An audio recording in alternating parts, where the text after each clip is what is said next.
Capítulo 13. O tio da questão. Não penseis que vim revogar a lei ou os profetas. Não vim para revogar, vim para cumprir. Porque em verdade vos digo, até que o céu e a terra passem, nenhum i ou um tio jamais passará da lei, até que tudo se cumpra. Aquele, pois, que violar um destes mandamentos, posto que dos menores, e assim ensinar aos homens, será considerado mínimo no reino dos céus.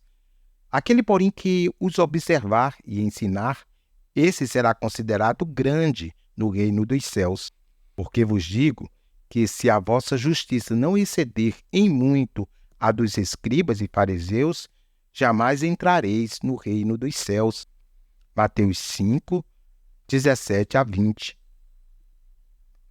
A que lei Jesus está se referindo?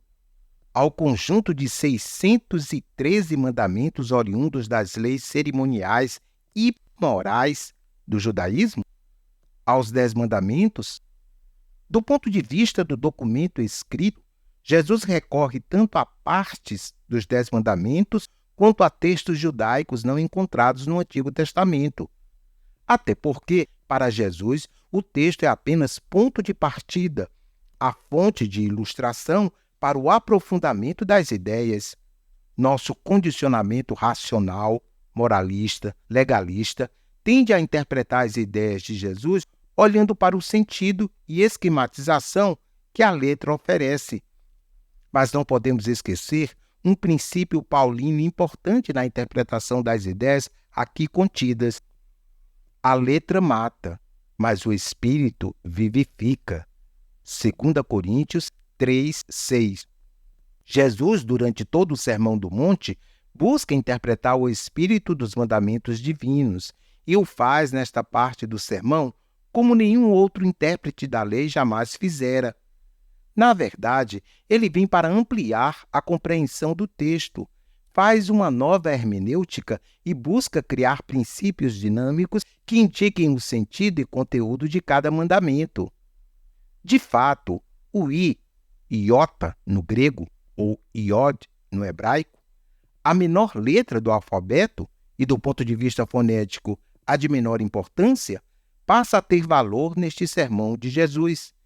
Mas não é somente o i. O tio também merece um destaque especial da parte de Jesus. O que é o tio, senão apenas um sinal irrelevante? Ao enfatizar estas duas grafias singelas, Jesus não está reforçando o rigor da letra, mas tão somente o espírito, o detalhe, o valor daquilo que, à primeira vista, parece totalmente insignificante. Além disso, Jesus está afirmando de maneira escatológica que até mesmo as coisas mais singelas dos preceitos de Deus serão um dia cumpridas em toda a sua plenitude. Ou seja, haverá um momento na história em que Deus por si mesmo fará com que todos os seus preceitos se cumpram completamente. Mas, enquanto o fato escatológico não se consumir, o discípulo é animado por Jesus a cumprir o detalhe significativo. E nisso a justiça do discípulo deve exceder em muito a dos escribas e fariseus. O detalhe não está no ritual, numa exigência cerimonial a mais. Nisto, os escribas e fariseus eram habilidosíssimos. Jesus está chamando a atenção para aspectos sutis que precisam ser tomados em consideração. Por exemplo, cumprir o mandamento "não matarás" já é suficiente para qualquer cidadão se sentir tranquilo. Entretanto, na ótica de Jesus, o ato de odiar, irar-se contra o outro, considerá-lo tolo e desprezível, já é em si um crime contra a vida. Daí então a necessidade de Jesus retomar o mandamento "não matarás" com o fim de selecionar um detalhe relevante. O mandamento "não matarás" é limitado em se deter à potencialidade de uma pessoa destruir ou interromper a vida, seja a sua própria ou a de outro. A lei diz, não matarás. O Espírito diz, eu vim para que tenham vida. Assim, o sentido do sermão é quanto à potencialidade que temos para propiciar e preservar a vida. E aqui está o i ou o tio da questão. Quem deixar de ensinar um desses menores mandamentos será considerado pequeno no reino dos céus. Quem, todavia, os cumprir e ensinar será considerado grande no reino dos céus. Logo, a radicalidade do discípulo deve exceder em muito a dos escribas e fariseus.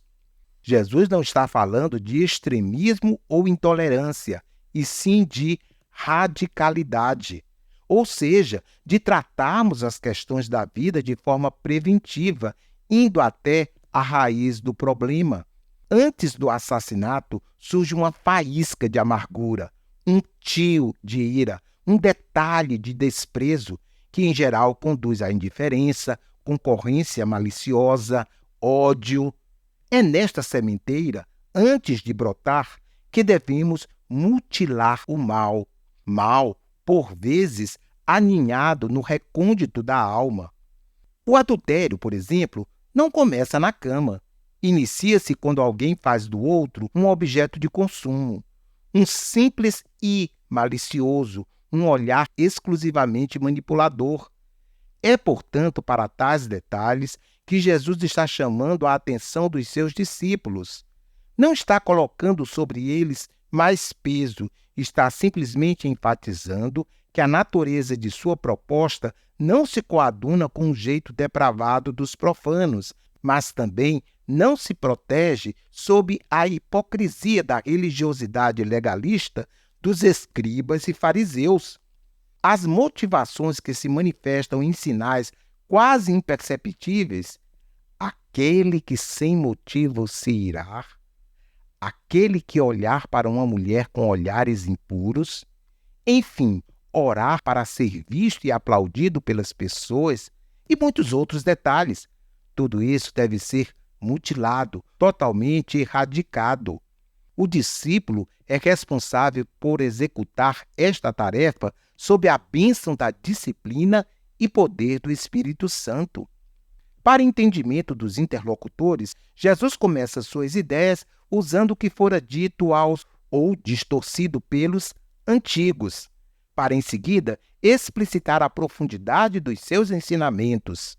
Nos capítulos seguintes, vamos acompanhar essa metodologia didática de Jesus. Primeiro, ele expõe a distorção, usando a expressão ouvistes que foi dito aos antigos. Em seguida, propõe a ideia nova, com eu, porém, vos digo. O que ele passa a dizer constitui a novidade, os detalhes que hão de fazer a grande diferença na vida de seus seguidores.